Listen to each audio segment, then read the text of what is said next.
All right, welcome to the channel, ladies and gentlemen. I want to do another video on addiction and the art of sobriety, because this is the true foundation of real health, ladies and gentlemen, sobriety. And this is something that many people struggle with, and I can sympathize because at one point I was a just horribly addicted individual. Let's put it that way. I was drinking up to a half a gallon of vodka a night at one point at my lowest, smoking cigarettes constantly, smoking cannabis, using drugs. Now that I'm at the point that I am now in my life, it amazes me to look back at my old self and see how lost I was. Kind of just drifting along in life, not really having any direction, almost like a sailboat without a sail. No ability to propel myself forward. Stuck. And that's how many people feel in these addictive patterns. They feel stuck. And I want to help you. And I believe that I can help you. I believe that if you have addiction problems, whether it's a addiction to, cigarettes, alcohol, regardless of what addiction it is, I believe that this channel can help you. I have developed a very fond hobby, so to speak, of breaking addictions, and I like challenging myself. And that is one thing that I learned from alcoholism that I'm incredibly thankful for. It's important that regardless of how much you've screwed up in the past, you find some way of using it as a stepping stone for your future. And what I mean by that is struggles, ladies and gentlemen, can be stepping stones for growth. So can guilt. I know a lot of people, including myself, had guilt. How would I put it? Oftentimes people stay stuck in an addictive scenario out of guilt because they've done certain things Let me rephrase that. Oftentimes people abuse substances. They do stupid things. They end up regretting what they've done. And it's very painful to sit in the silence of sobriety and deal with those issues, deal with what you've done. So you mask and numb those things with substances. You numb those feelings. That's a toxic cycle, ladies and gentlemen. You've got to handle yourself sober. Running away from yourself is not the answer. But I've learned from my mistakes, my painful memories of things that I had done during my alcoholism days. I learned that challenging yourself to become better is a very not only essential thing in life, but it's actually quite fun. You've got to learn to find some benefit in your previous mistakes so that you can use that as fuel. So even if you have painful memories, even if you did horrible things, you can derive benefit out of those experiences by transmuting yourself so that you never become that again. You can use it as a example of what you never want to fall back into. Ladies and gentlemen, I want to come into your life at the right time, and I want to help jar you out of your patterns. That is one of my missions in life, to help people. And I consider myself an addiction specialist because I've been through the worst addictive patterns, and I've climbed out of hell. And I see a lot of people stuck in hell right now, and I want to help provide a helping hand. Addiction is dangerous beyond belief. It kills millions of people every year. And you are like a loaded gun right now. It's like you're playing Russian roulette. So many of you people who are drinking, who black out. So many of you people who use these strong pharmaceutical drugs. Taking your life for granted, ladies and gentlemen. Taking your life for granted. If you only knew if you only knew the beauty of sobriety, if you only knew how good it feels to take a breath of fresh air when you're sober. Because right now you're not actually breathing if you're addicted. You're breathing, you're sustaining life, but you're not thriving on the elements. You're not thriving with every breath. Every single breath that you take should fill you up and charge you with peace and bliss and power and strength. The air is food, ladies and gentlemen. Every breath that I take into my lungs brings me closer to my own inner strength. But you can't do that when your breath is stifled because you're drunk. You can't do that when your liver is destroyed from all of the alcohol that you've drank. You can't assimilate even you can't even assimilate food properly when you are in a drug-addled haze, or even when you've damaged yourself. You consume a bunch of drugs on the weekend and you drink and you black out. You completely take homeostasis away from your physiology. You completely disrupt the balance within your system, within your cells, through assaulting yourself with these addictive substances, alcohol, cigarettes, you name it. Now you don't even have homeostasis. Your body is constantly trying to find balance. But you disrupt balance because you think that you need to consume things that destroy your health. You think that you need to give in to your urges to drink alcohol, to smoke cannabis, to smoke cigarettes, to take pills. Why do you need this stuff? I mean, have you ever asked yourself why you need to consume drugs and alcohol? Do you just feel horrible? Are you not happy with yourself? Do you think that reality is boring and you need to escape reality? Because confronting reality is what you need to do, ladies and gentlemen. Excuse me, I had a little brain fart there.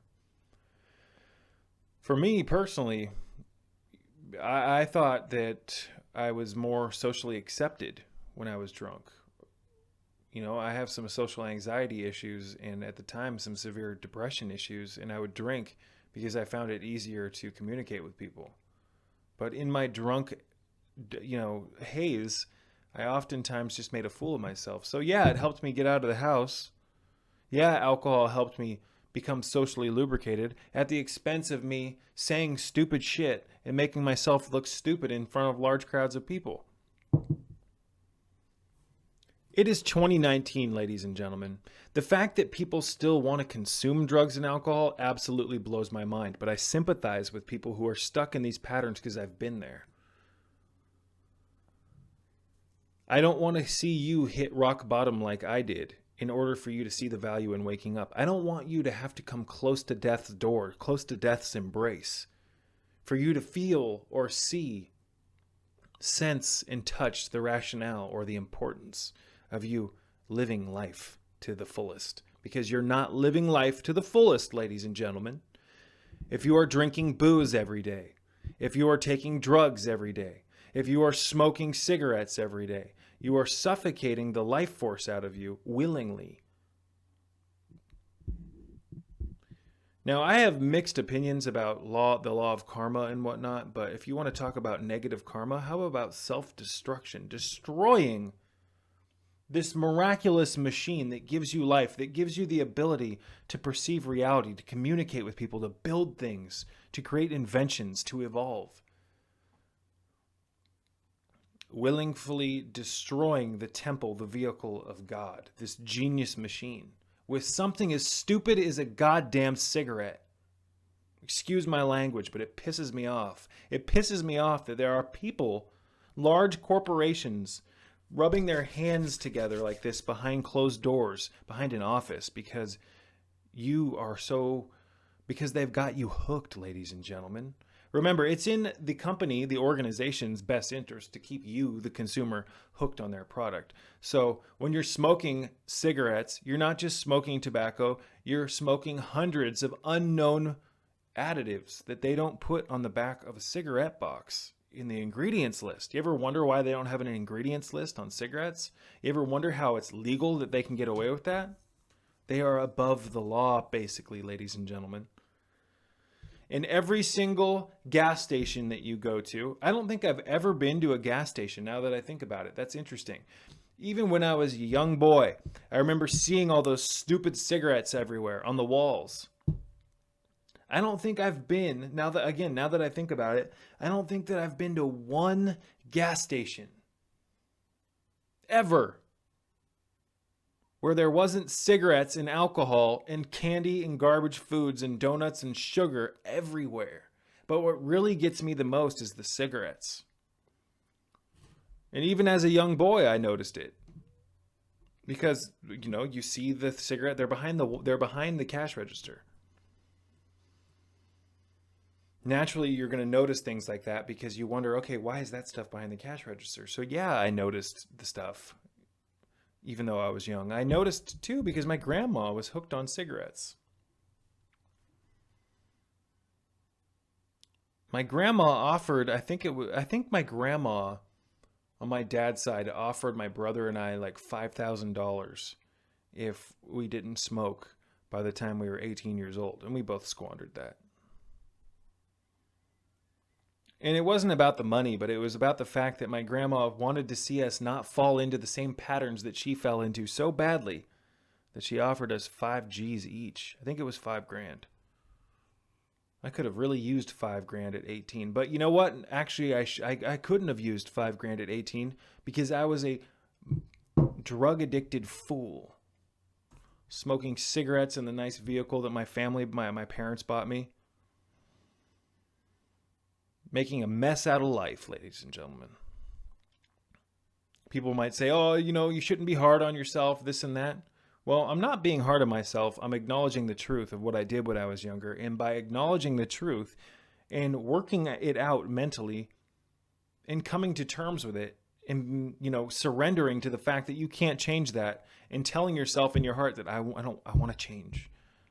You see, ladies and gentlemen, that's the key. But in order for you to do that, you have to come face to face with yourself. I don't even know if I'm recording right now, ladies and gentlemen. Okay, I'm plugged in. Or not recording. I thought my laptop wasn't plugged in.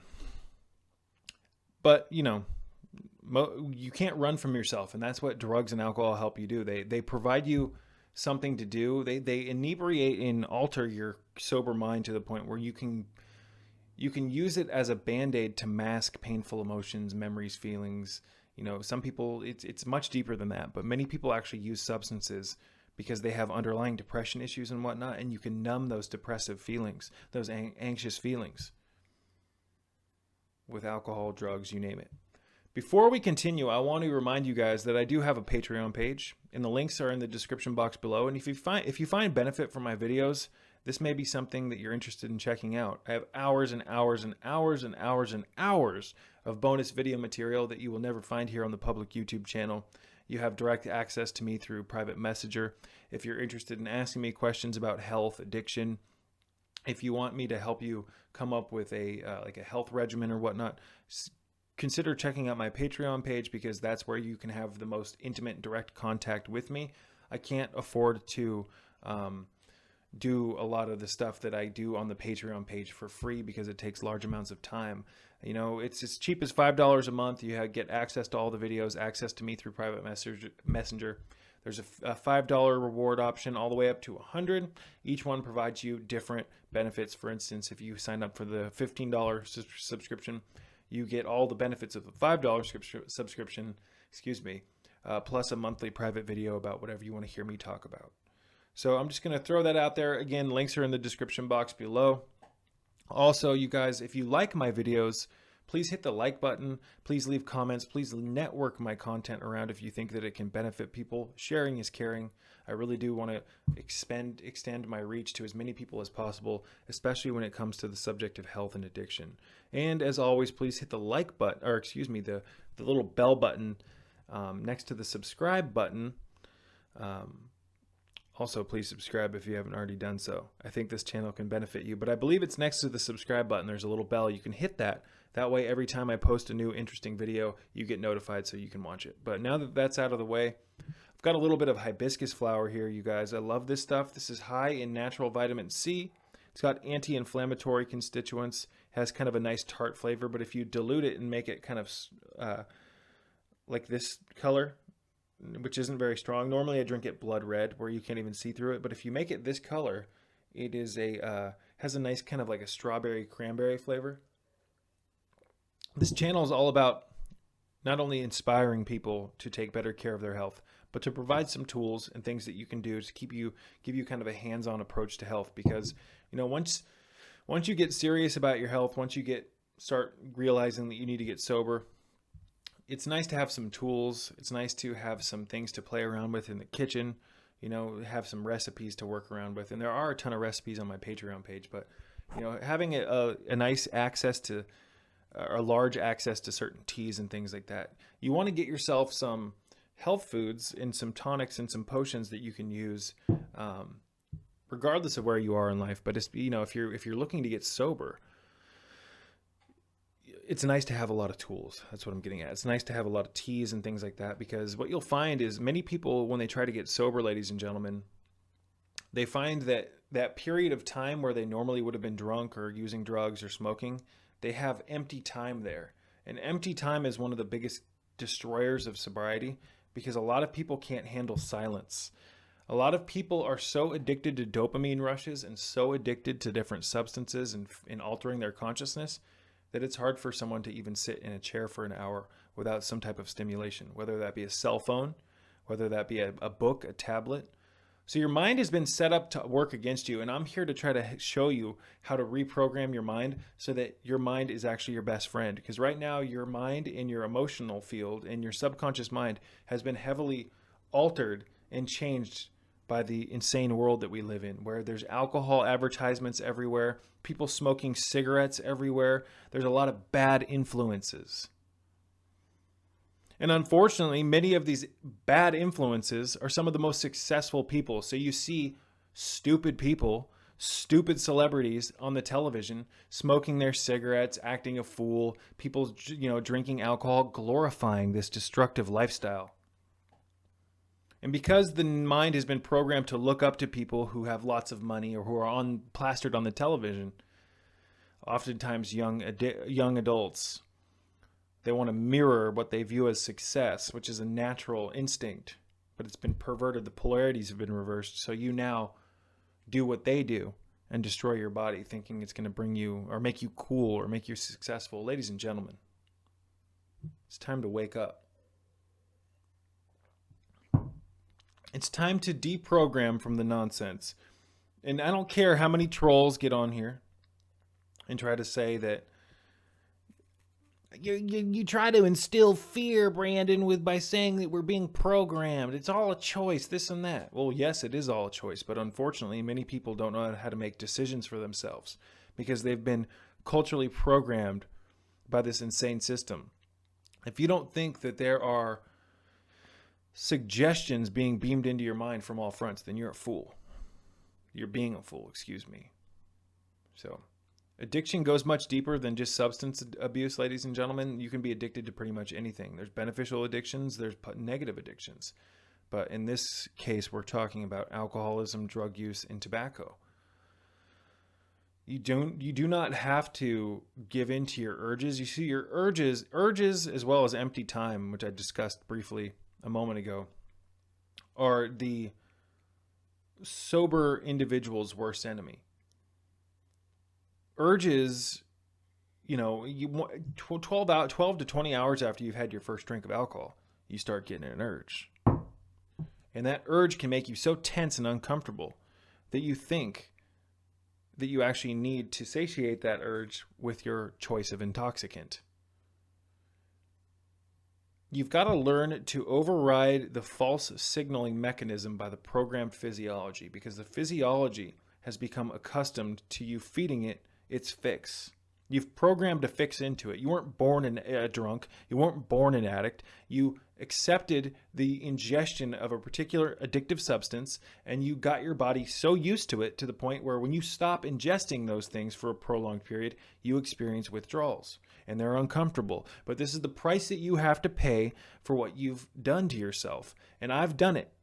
I know what it's like. I'm not just someone on here saying, oh, you need to get sober, you need to get healthy. No, I've been through some of the worst withdrawals that anyone will ever go through. I've brushed up into death's door, upon death's door many, many times.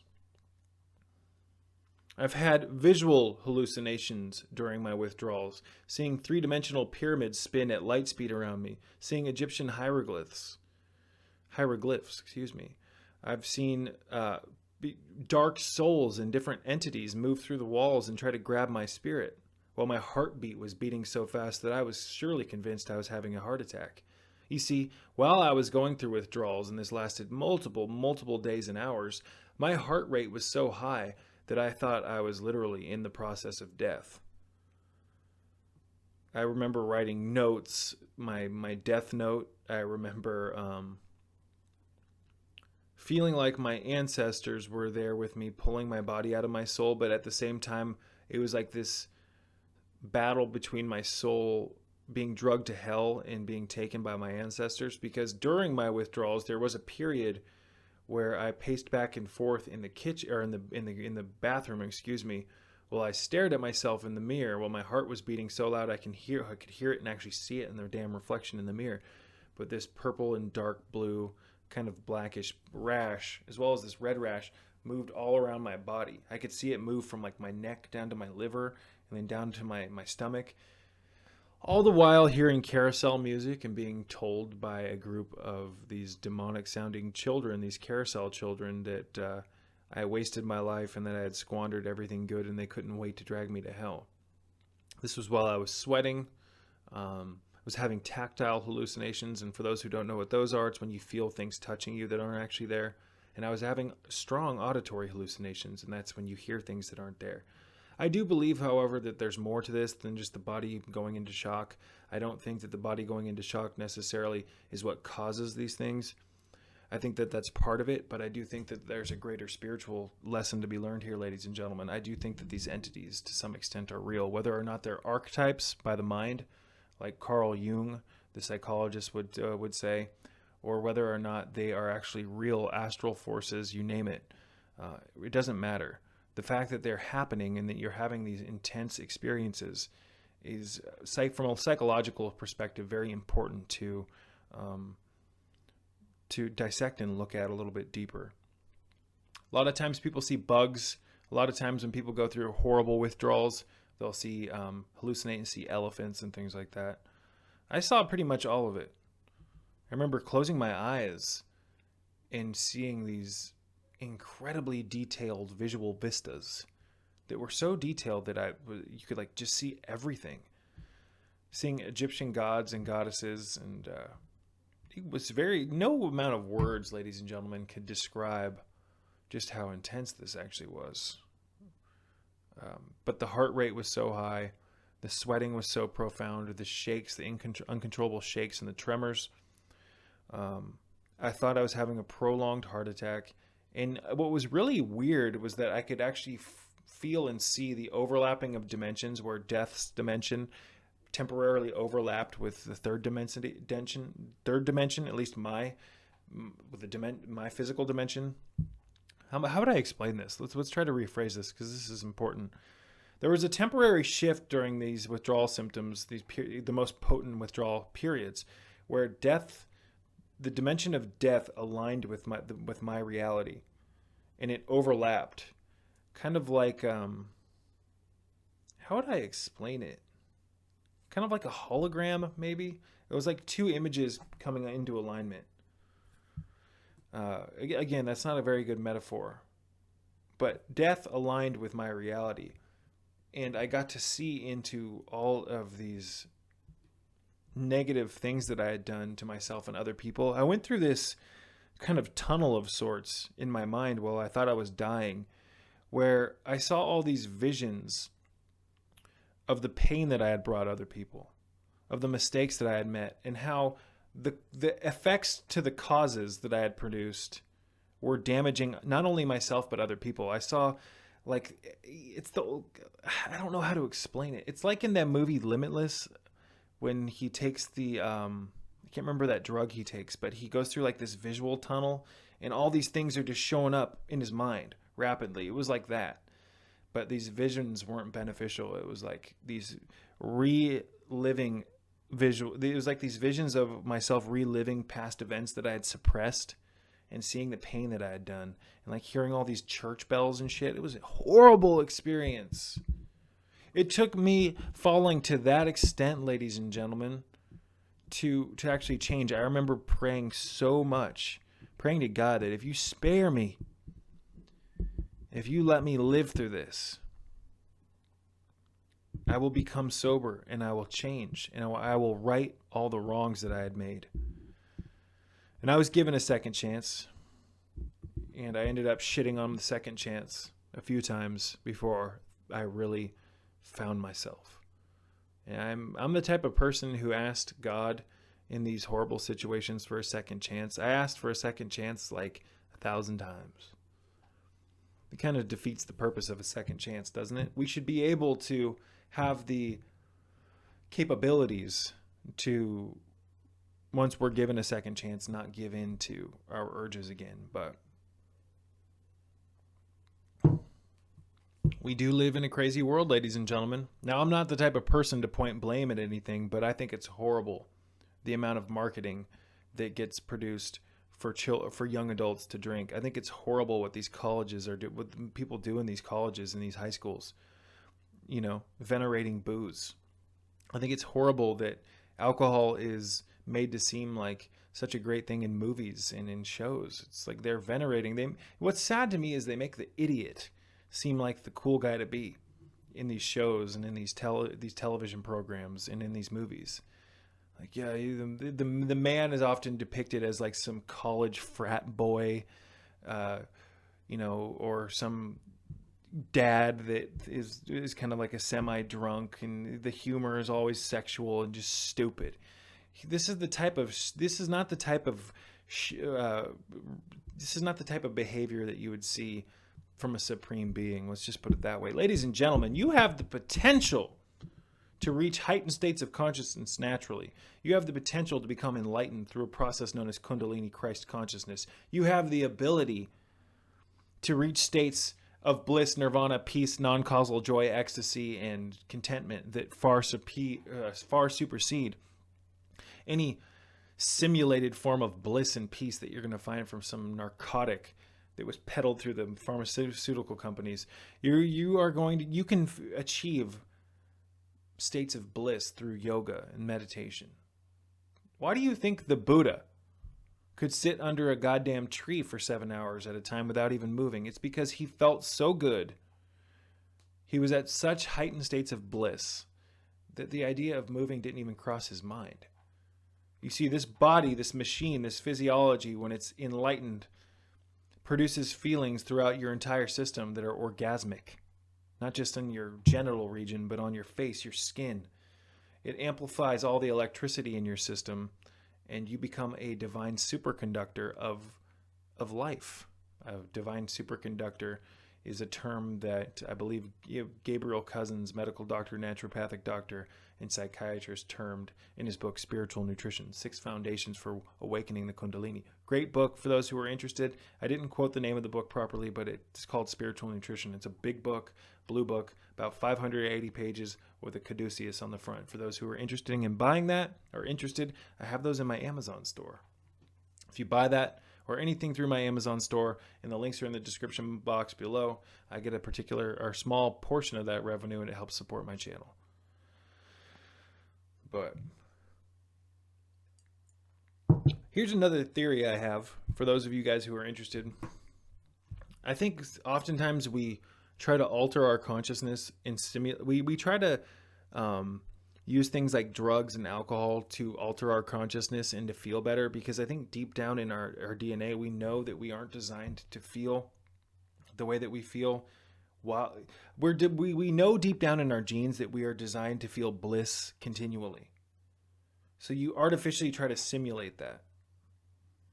Now, that's a topic that we'll talk about in the near future, because I don't want to complicate this, and I maybe should have left that out. But I think to some extent people try to mimic the feelings of the Kundalini without even knowing it.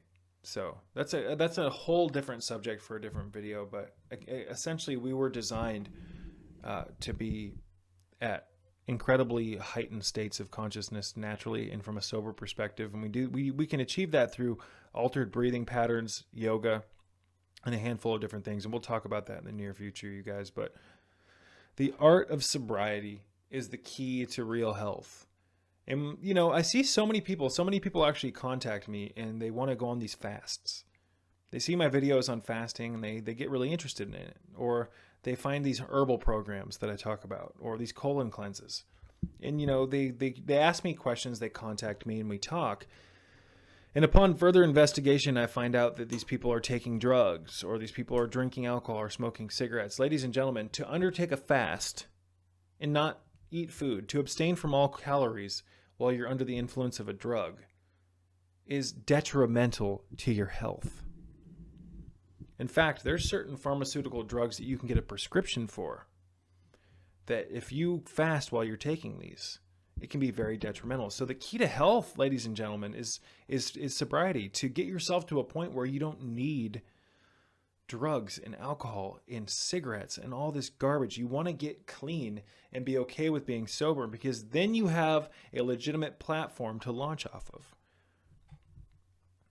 But if you're taking a bunch of drugs because you have some anxiety disorder or something, and and those drugs, have really detrimental consequences if you mix them with certain herbs, because many herbs, natural foods, have really horrible consequences if you mix them with certain drugs,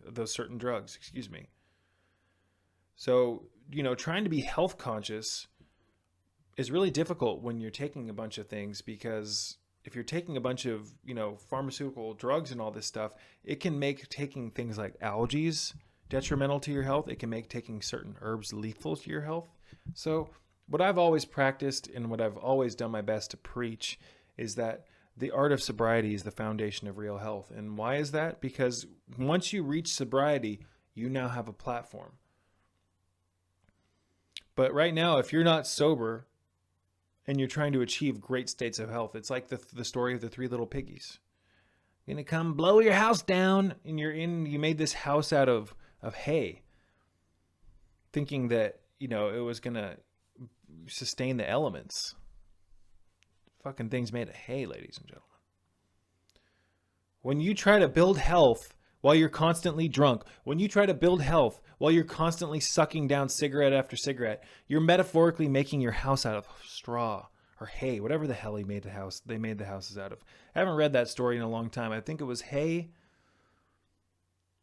I can't remember what the second house was made out of, but I know that the successful pig made his house out of brick, and that's what you need to do.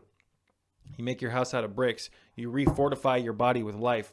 Metaphoric bricks here, ladies and gentlemen, when you choose to get sober and you stay sober, and then you start to rehydrate yourself with mineral-laden, enzyme, rich foods that are living, foods that are wholesome. Once you get that stepping stone, or once you get that foundation laid and you get sober and you stay there that way for a prolonged period, then you can start to worry about fasting and rehydrating yourself and animating your body with life. But the most important thing that you do right now is not, I'm an alcoholic, so I should probably do a liver cleanse, this and that. No, that's just running away from the problem. The most important thing for you to do, ladies and gentlemen, is to get sober. Stop running from the issue. I see so many people doing this. Yeah, I've had alcohol issues for my whole life. I should probably do a liver cleanse. I've been smoking my whole life. I should probably do a lung cleanse. That's only effective if you stop using the substance. What the hell point? What is the point of, doing a lung cleanse with a bunch of herbs, expectorating herbs that help you cough up bullshit that you've, What's the point is what I'm getting at of doing some cleanse? Well, if you're going to continue to smoke. That's like pressure washing the house just to throw mud back on it right immediately after you've cleaned it. That's like cleaning your car right before you drive through the mud. Right before all the birds poop on it. You know what's more important? You know what's more effective than doing some lung cleanse or some liver cleanse, and most of them don't even work and the products are bullshit? I'm not saying there aren't herbs for the liver, but most of these products are made by people who don't know how to mix herbs properly, and they use dangerous herbs. You know what's more important? Abstaining from what you need to, abstaining from the issue that's motivating you to seek a cleanse. You're consuming something that's so dangerous that you think that you need to use a cleanse to deplete the negative effects of what that substance has done to your body. Apparently I can't speak today.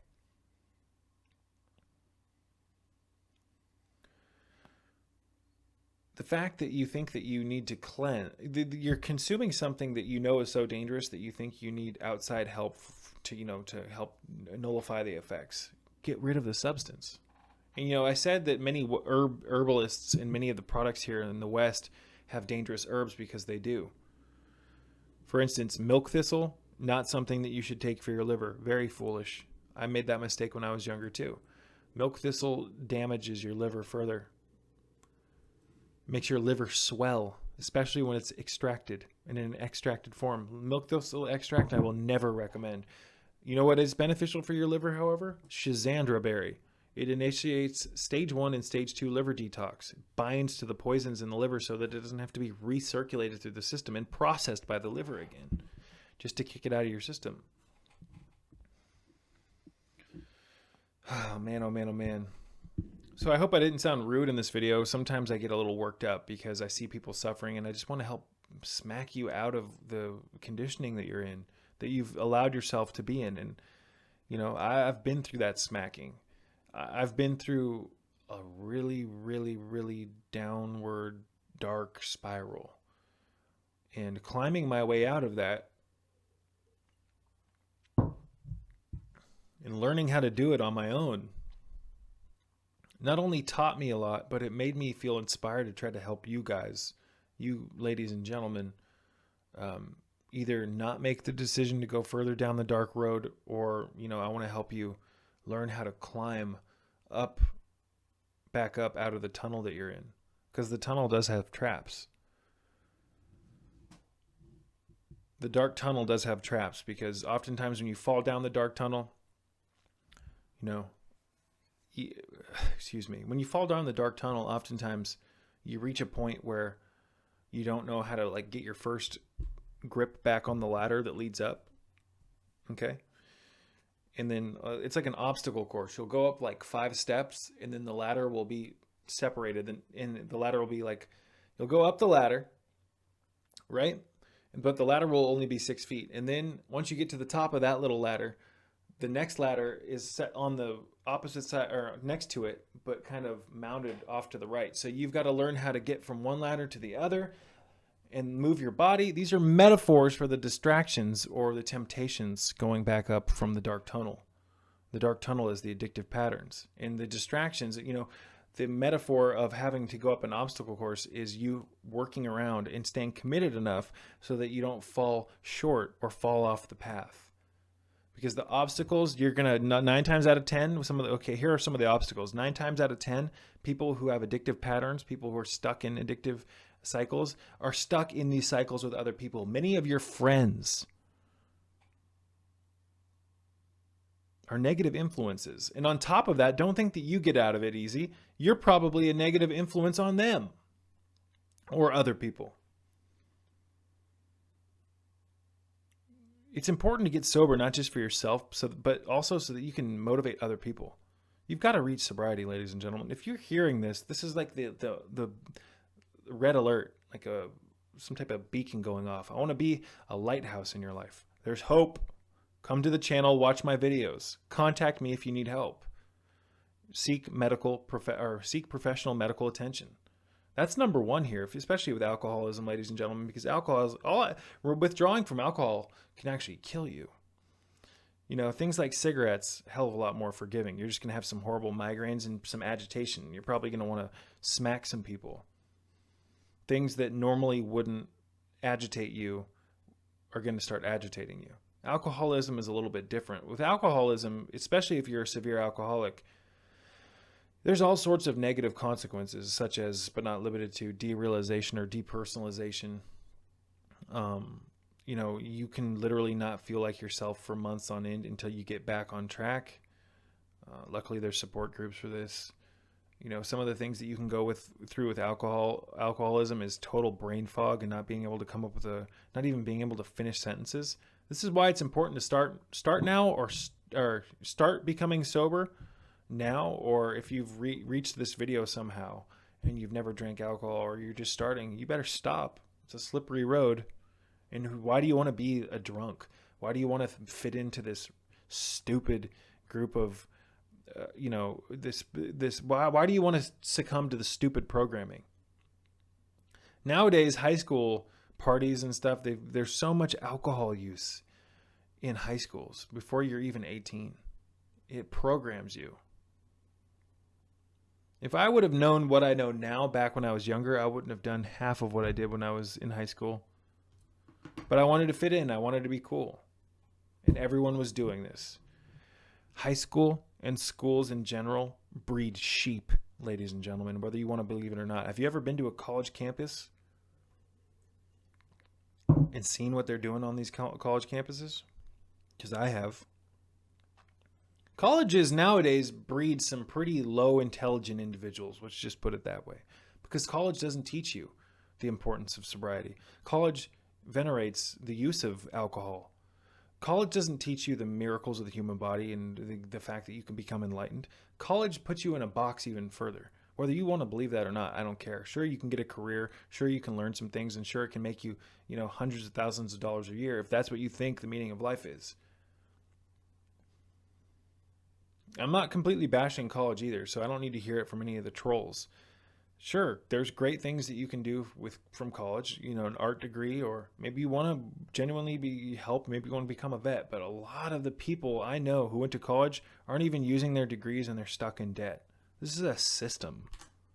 This is a system, ladies and gentlemen. I try to inspire people to get healthy, get sober, clean their act up, make their own damn business. You can use your own creativity. You see, creativity, ladies and gentlemen, is the precursor to abundance. I'm going to repeat that.